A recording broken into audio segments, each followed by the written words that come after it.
नमस्कार। सांकेतिक भाषा के इस विशेष बुलेटिन में आप सभी का बहुत बहुत स्वागत। आपके साथ मैं हूं शहला निगार, मेरे साथ है मेरी सहयोगी दीपाली जो साइन लैंग्वेज में आप तक खबरों को पहुंचाएंगी। शुरुआत हेडलाइंस के साथ। प्रधानमंत्री नरेंद्र मोदी आज दिल्ली में होने वाले नवकार महामंत्र दिवस कार्यक्रम में होंगे शामिल। दुनिया को देंगे शांति और अहिंसा का संदेश, आध्यात्मिक सद्भाव और नैतिक चेतना का एक महत्वपूर्ण उत्सव।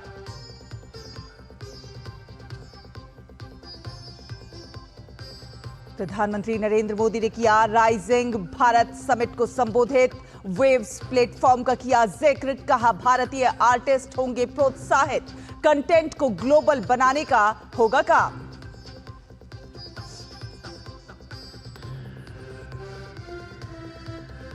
राष्ट्रपति द्रौपदी मुर्मू अपने विदेश यात्रा के दूसरे पड़ाव स्लोवाकिया पहुंची। आज करेंगी स्लोवाकिया के राष्ट्रपति पीटर पेलेग्रिनी और अन्य प्रमुख राजनेताओं से मुलाकात।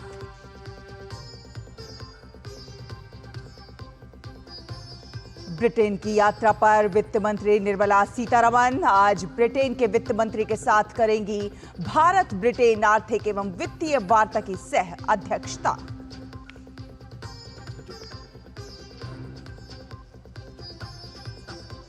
और देश भर में लागू हुआ नया वक्फ कानून, अमल में आए नए प्रावधान।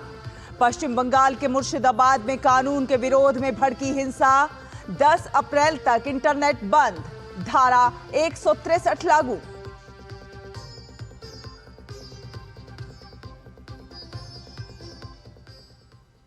तो आपको बता दें कि प्रधानमंत्री नरेंद्र मोदी आज सुबह करीब 8 बजे नई दिल्ली के विज्ञान भवन में नवकार महामंत्र दिवस में शामिल होंगे।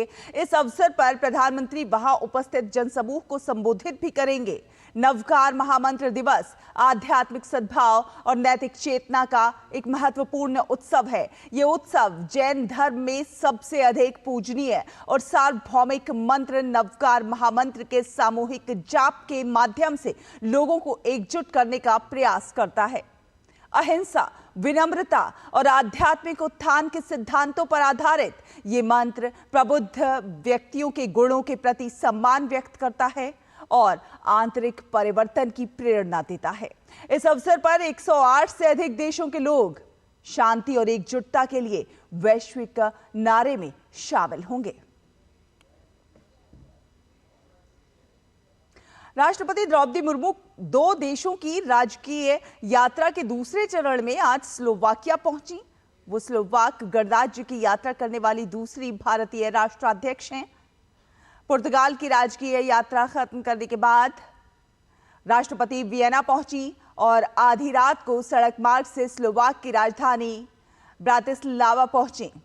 स्लोवाकिया में अपने 2 दिवसीय प्रवास के दौरान राष्ट्रपति मुर्मू प्रतिनिधिमंडल स्तर की वार्ता करेंगी और राष्ट्रपति पीटर पेलेग्रिनी, प्रधानमंत्री रॉबर्ट फिको और राष्ट्रीय परिषद के अध्यक्ष रिचर्ड रासी से मुलाकात करेंगी।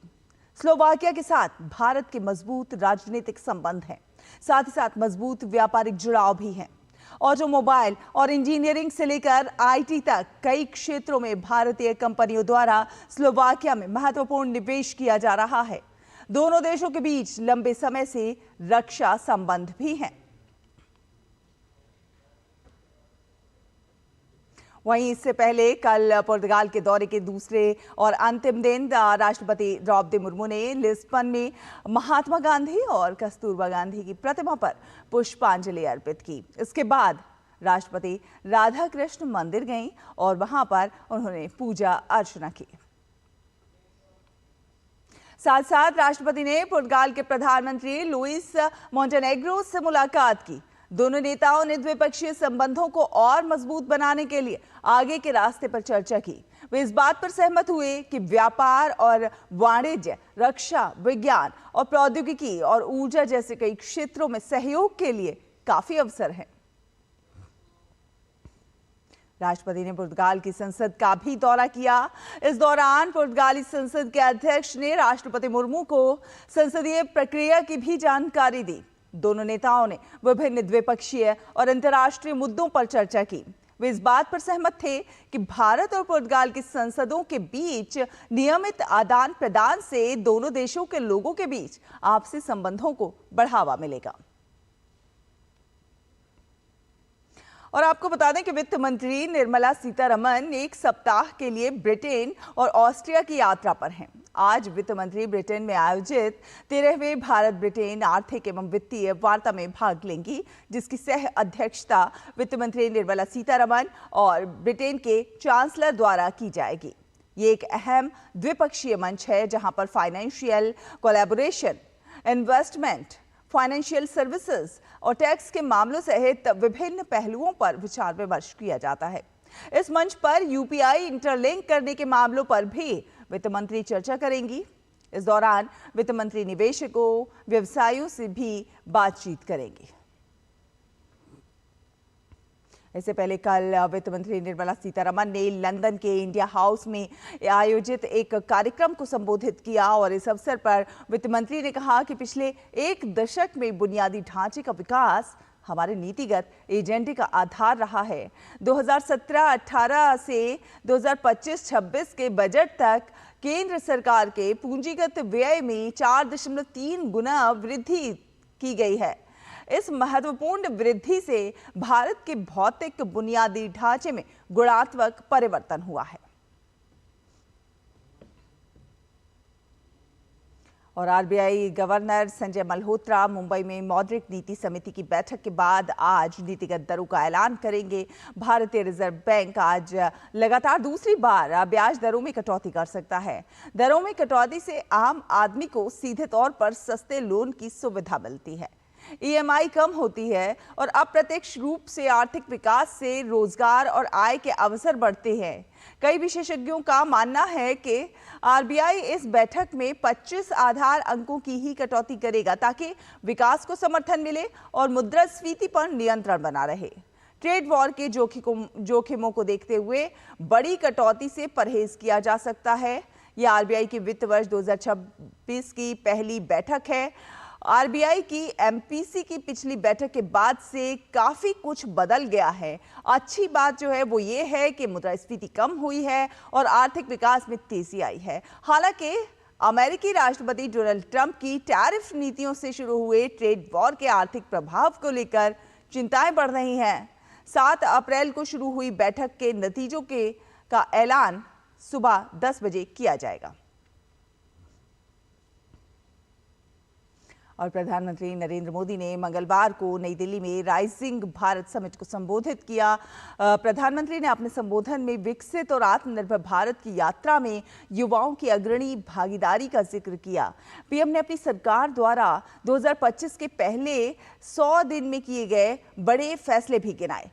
प्रधानमंत्री नरेंद्र मोदी ने कला और संस्कृति के प्रोत्साहन के लिए वेव्स प्लेटफॉर्म की सराहना की। पीएम ने कहा कि अगले माह मुंबई में इसका बहुत बड़ा आयोजन होगा। पीएम ने कहा कि इसको लेकर एक बड़ी व्यवस्था खड़ी की जा रही है। पीएम ने कहा कि ये पहल भारतीय आर्टिस्ट्स को प्रोत्साहित करेगी। देश भर में वक्फ संशोधन कानून लागू हो चुका है। कानून के लागू होने के बाद इसके विरोध में पश्चिम बंगाल के मुर्शिदाबाद के जंगीपुर में हिंसा हुई। इस दौरान उपद्रवियों ने कई पुलिस वाहनों में भी आग लगा दी। हिंसा के बाद स्थिति पर काबू पाने के लिए इलाके में धारा 163 लागू कर दी गई है। साथ साथ इलाके में 10 अप्रैल तक इंटरनेट सेवा भी बंद कर दी गई है। दरअसल पश्चिम बंगाल का मुर्शिदाबाद वो क्षेत्र है जहां पर 66% मुसलमान हैं। इसीलिए यहां पर वक्फ संशोधन बिल का सबसे अधिक विरोध हो रहा है। उपद्रवियों के हौसले इतने ज्यादा बुलंद हैं कि हिंसा को रोकने गई पुलिस पर ही उग्र प्रदर्शनकारियों ने हमला कर उनकी गाड़ियों को तोड़ दिया और उसे आग के हवाले कर दिया। बात करें खेलों की तो आईपीएल सीजन 18 के 22वें मुकाबले में मेजबान पंजाब किंग्स ने चेन्नई सुपर किंग्स को 18 रनों से हरा दिया। पहले बल्लेबाजी करते हुए पंजाब किंग्स ने 20 ओवर में 6 विकेट पर 219 रन बनाए। पंजाब के लिए प्रियांश आर्या के 42 गेंदों पर 103 रन और शशांक सिंह के नाबाद 52 रन बनाए। खलील अहमद और रविचंद्रन अश्विन ने 2-2 विकेट लिए। इसके जवाब में चेन्नई सुपर किंग्स 20 ओवर में 5 विकेट पर 201 रन ही बना सकी। चेन्नई के लिए डेवोन कॉनवे ने सर्वाधिक 69 रन बनाए और लॉकी फर्ग्यूसन ने 2 विकेट लिए। इसके पहले एक अन्य मैच में कोलकाता के ईडन गार्डन्स में लखनऊ सुपर जायंट्स ने कोलकाता नाइट राइडर्स को 4 रन से हरा दिया। निकोलस पूरन ने 36 गेंदों में 87 रन बनाए और उन्हें प्लेयर ऑफ द मैच घोषित किया गया।